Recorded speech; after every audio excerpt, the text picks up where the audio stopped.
It was a quiet Saturday morning. I just finished feeding the horses and was on my way to chain the front gate when I heard the shrieking, high-pitched, furious, and way too early for any civilized human being. "You can't lock that. You can't do that." I turned and saw her, Karen, the bleach-blonde chaos merchant from across the road, stomping toward my gate in flip-flops and a satin robe like she'd just marched out of a suburban reality show. "Morning," I said flatly, snapping the padlock shut. She pointed at it like it was a felony. "You can't lock that gate. It's blocking access to my new build." I blinked. "You're what?" She jabbed a French-tipped finger toward her property, where a half-built garage was coming together, steel frame, concrete pad, all shiny and fresh. "That's going to be my new 3-car garage. The workers are coming this morning. Your fence is in the way." I stared at her for a solid 5 seconds. "This is my ranch. That's my gate. This is private land. You're standing on it." She crossed her arms. "Not for long." Before I could process the insanity, she whipped out her phone and dialed. "Yes, I need police. There's a man here blocking access to construction on my property. He's aggressive and locking gates." I stepped back, dumbfounded. This wasn't a misunderstanding. This woman had truly convinced herself that part of my ranch belonged to her. 10 minutes later, 2 police cars pulled up. I calmly showed them my land deed, boundary survey, and photos of the gate in place for the last 10 years. The officer flipped through the documents and sighed. "Ma'am, this gate is on his land. He has the right to lock it." Karen exploded. "But my contractor said this side of the lot line was up for replatting. I paid for the garage plans already." I turned to the officer. "Did she just admit she's building across a property line she doesn't own?" He nodded, scribbling notes. Karen stomped back across the road like a spoiled child denied dessert. But I stood there, eyes on that half-built garage. Something didn't sit right. I knew my property line like the back of my hand, and if her foundation was as close as I thought. She hadn't just trespassed. She'd built on my ranch. And now, thanks to that 911 call, I had it all on record. The next morning, I called my land surveyor. Tom Jenkins was a retired Royal Engineer with a grudge against sloppy builders and a laser-accurate eye for lines. I sent him photos of Karen's garage foundation and asked for an urgent site review. By 3 p.m., he arrived with his gear, a GPS rod, and the same battered thermos he'd been carrying for years. "This going to be one of those, your fence squabbles?" he asked. "Worse," I replied. "She called the cops on me for locking my own gate because she thinks part of my ranch is her garage extension." Tom got to work immediately, pacing the property with his scanner, checking the old stone markers I'd left embedded near the tree line. After 2 hours, he returned to my porch, dropped the survey printouts on the table, and whistled low. "She's over by at least 6 feet, he said. "That foundation crosses your property line by a full slab. Her crew poured it into your ranch, no permit, no notice, and no boundary clearance." I stared at the blueprint in disbelief. She actually built into my land. Tom sipped his tea. "Either she's clueless, or she knew and hoped you wouldn't notice until it was too late." I looked back at the shiny metal skeleton rising behind her house. Karen had hosted neighborhood wine nights just a week ago, bragging about expanding her estate. Now I understood, she wasn't just expanding. She was stealing. And thanks to the police report from the gate incident, I now had proof she'd publicly claimed access to something she knew wasn't hers. I called my solicitor. Within 24 hours, we served Karen a cease and desist order for trespassing, unpermitted construction, and encroachment on private land. It was delivered by hand, my lawyer made sure of it. She opened the door in leopard print slippers and sunglasses like she was expecting paparazzi, not legal documents. "You can't be serious," she said, scanning the letter. "This is ridiculous. The builder said it's common ground." I leaned on the fence. "Then tell your builder to move it 6 feet back." She didn't reply. Just slammed the door. But I could see it on her face. She finally realized this wasn't going away. Her garage wasn't just in progress, it was illegal. And now I had the power to stop it, demolish it, or charge her rent for every inch of it sitting on my land. And I hadn't even started being petty yet. 2 days after she got the cease and desist, Karen showed up at my gate holding a tray of lemon bars and an envelope. Her smile was tight, the kind you wear when you're faking sincerity harder than a reality show apology. "I think we got off on the wrong foot," she said. "I realize there's been some confusion." I crossed my arms. "There's no confusion, Karen. You poured a garage into land you don't own. That's not confusion. That's trespass." She held up the envelope like a peace treaty. "I'm prepared to compensate you. Generously. If we can avoid any more escalation." I opened the envelope right there. Inside, a personal check for $8,000. "This should cover the sliver of land," she added, as if she were tossing breadcrumbs to a pigeon. "Think of it as a neighborly gesture." I stared at the check, then looked her dead in the eyes. "Karen, you built a structure on 6 feet of my ranch. That's not a gesture.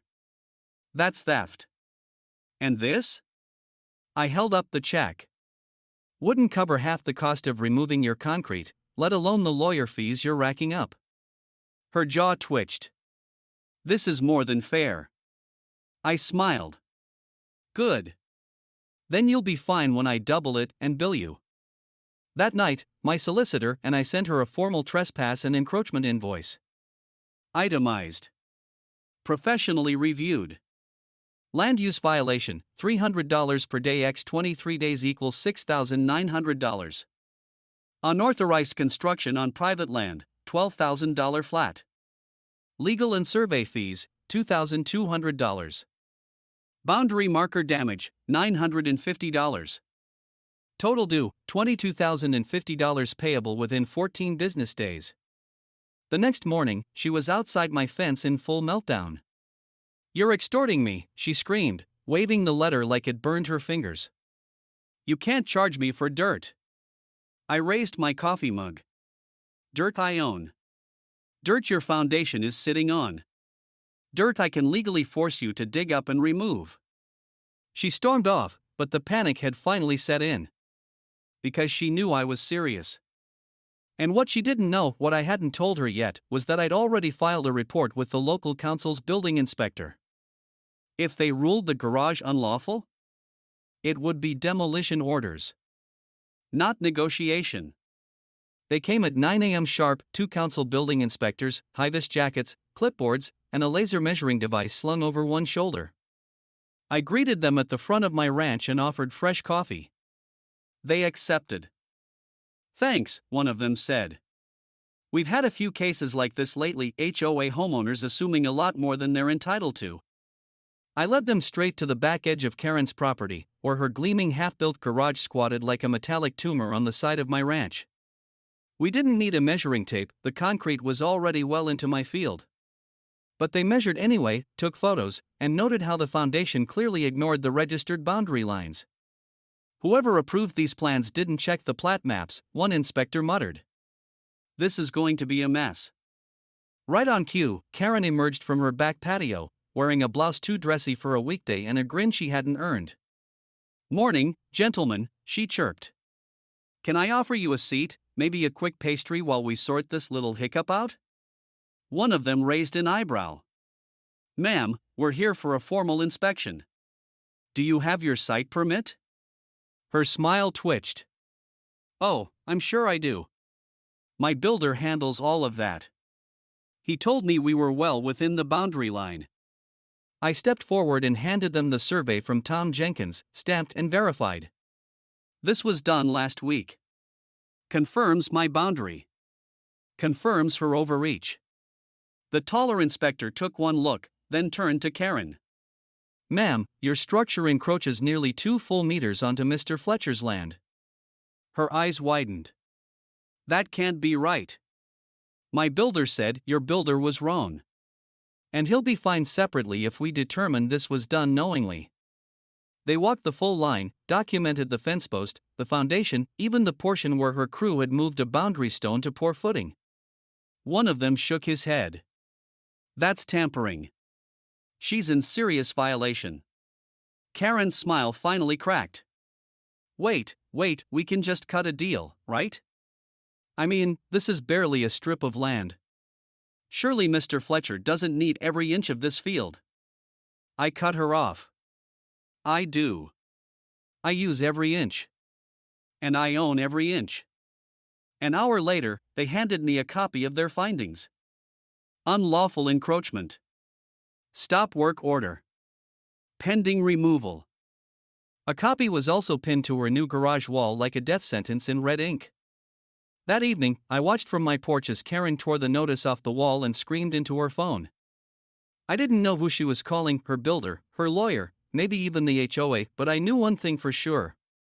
She wasn't calling the shots anymore. It didn't take long. By Tuesday morning, Karen was back at my gate, not screaming this time, just standing still, sunglasses on, holding a binder and looking about 2 apologies short of a breakdown. She rang the bell twice. I let her wait. When I finally walked up, she lifted the binder and said, "Let's talk." I didn't invite her in. I just leaned on the gate. She opened the binder with trembling hands. This is a redesign. A proposal to shift the garage build back within my boundary, no more encroachment. She flipped through blueprints like they were some kind of peace offering. If you drop the case, I'll rebuild. Quietly. Quickly. I'll even plant hedges where the property line runs. Her voice cracked slightly. I can't afford to tear it down entirely. You'll ruin me. I stared at her for a long second. Karen, I didn't ruin you. You did that when you tried to build your dream garage on my ranch, then called the police on me for locking my own gate. She swallowed hard. Please. I'll pay the bill. I'll apologize in writing. Just don't push for demolition. That's when I gave her my price. You're going to write a formal, notarious letter to the HOA, I said, explaining that you illegally trespassed, built without a permit, tampered with a boundary marker, and falsely reported me to the police. You'll send that to your board, your neighbors, and the same officers you called on me. Her lips parted, horrified. That'll destroy me. No, I said. It'll define you. If you want to avoid paying me $22,050 and tearing down that concrete, you'll own up to everything. In writing. Under your name. She stood there, frozen. No excuses this time. Just the realization that money couldn't fix what pride had broken. The next day, I received the letter signed, stamped, and bitter. She admitted to everything. Even included an apology to my family. My solicitor filed it with the county office alongside her building violation report. Now it's public record forever. I didn't waive the bill. I halved it. Paid in full, by bank draft, within 72 hours. Her garage? She rebuilt it smaller. Narrower. Now it sits just shy of my fence line like a shamed animal that learned not to bite. And the best part? That letter she wrote? I keep it framed on my wall, right above the old chain from the gate she hated so much. It didn't take long. The moment Karen submitted her letter to the HOA board, it was like someone dropped a lit match into a petrol puddle. Every member of the Halebridge Downs HOA, the same smug lot that backed Karen's building project and nodded along during her shared neighborhood vision meetings, suddenly found themselves choking on liability. The letter wasn't vague. It was a confession. I knowingly submitted plans for a garage that extended past my legal boundary. I failed to consult the adjacent landowner. I called emergency services under false pretenses. I take full responsibility for the encroachment and for any stress caused. Signed. Stamped. Legally binding. It wasn't just humiliating for her, it exposed them, too. Because Karen had mentioned in her letter that her plans were openly discussed and verbally approved by HOA leadership. That meant they knew. They'd greenlit a construction project that violated zoning law, boundary rights, and a whole heap of rural code compliance. The HOA board immediately pulled their latest newsletter. Their website went offline for maintenance. Then I got a phone call from the HOA's own legal rep. He cleared his throat like someone about to ask for a kidney. "Mr. Fletcher, we'd like to formally express regret over the incident involving Mrs. Hargrave." Karen had a last name, imagine that. "In light of recent revelations, the board is reviewing our oversight procedures. If possible, we'd prefer to keep this matter internal." I laughed. "You mean buried?" He coughed. "We'd also like to know if there's anything we can do to ensure this doesn't escalate to legal action against the association." Oh, they were scared. Not just because of Karen's disaster, but because I held a signed letter implicating the board, and the right solicitor could gut their insurance like a fish. So I made them an offer. 3 things, I said. 1. A written statement from the HOA acknowledging they overstepped and violated property rights. 2. A permanent update to your bylaws clarifying that no future construction may approach within 10 feet of my fence line. 3. And finally. I paused, enjoying the silence. Karen resigns. Publicly. Effective immediately. The rep was silent for a long moment. "We'll need to discuss that with the board. You have 48 hours. They replied in 24. By the end of the week, the HOA released a public notice through gritted teeth. Printed, posted on every community board, and emailed to every resident in Halebridge Downs. The headline? Official Resignation and Boundary Clarification Notice. Beneath it, Karen's name sat like a stone. She'd stepped down from her position as Community Projects Liaison effective immediately due to a conflict of interest and an unfortunate misunderstanding regarding property boundaries. It was the softest way to describe a year's worth of lies, trespass, and police calls. The best part? The letter ended with a line confirming the HOA had updated building policies to respect the legal boundaries of Mr. Fletcher's private ranch. That was their way of begging me not to sue. Karen didn't speak to me after that. She didn't need to. I saw her through the blinds most mornings, sipping tea like she hadn't become the cautionary tale of the entire community.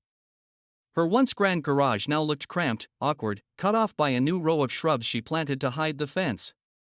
So I added something she couldn't ignore. I called up the same fencing company she hated and had them install a brand new ranch-style timber fence, but not just anywhere. I had it built exactly along the property line, right in front of her newly poured driveway corner. It didn't block it, not entirely, but it sat like a bold underline to the word nope. Then I nailed a small sign onto the fence post that faced her window. Private property. Keep dreaming. She saw it. I know she did. Because that morning, she pulled her curtains and didn't open them again for 3 days. Neighbors started talking.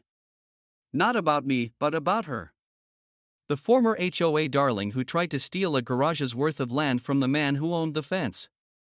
Rumor had it, she lost out on a promotion at her architecture firm after word of the letter spread beyond the community. I didn't gloat. I didn't even wave. I just walked my fence line each morning with a coffee in hand and a quiet satisfaction in my chest. They tried to paint me as unreasonable. A rural relic with a gate and a grudge. But I didn't retaliate with rage. I used deeds, cameras, and legal ink. I let them bring the drama. And I buried them with the boundary line. Life settled. Birds returned to the trees, the grass grew thick over the disturbed soil near the old garage line, and my ranch was finally silent again. But the fence? It stayed. Not because I needed it to, but because I wanted it to be seen. A reminder to everyone on this block that some boundaries don't get crossed, paved over, or bought with a tray of lemon bars and a fake smile. Karen still lived across the road, but her power was gone. Her resignation from the HOA had turned her into a ghost. No more invites to committee brunches. No more strutting around with blueprints and big dreams. Just whispers when her blinds opened, and polite nods from neighbors who used to hang on her every word. One day, a boy rode past my fence on his bike and stopped. He must have been about 12. "Hey," he said. "Is it true that lady tried to build her garage on your land?" I nodded. Yup. He looked at the sign, squinting at the words. Private property. Keep dreaming. He grinned. That's savage. I smiled. No, son. That's a boundary. I didn't just protect my land from a garage. I protected it from entitlement. From the idea that people can smile while they steal. That they can build first, then apologize later. And most of all, from the belief that the quiet guy with the locked gate and the steady hand won't fight back. So if you're watching this and someone's trying to push past your line, stand your ground. Not with fists. Not with noise. But with facts. With law. With ownership. Because the moment you let someone steal 6 feet, they'll come back for 60 more. If you loved this story, hit that like button, subscribe for more insane HOA revenge, and tell us in the comments, what would you have done if Karen built into your land? New stories every week. Real drama. Real wins. Real fences that don't fall.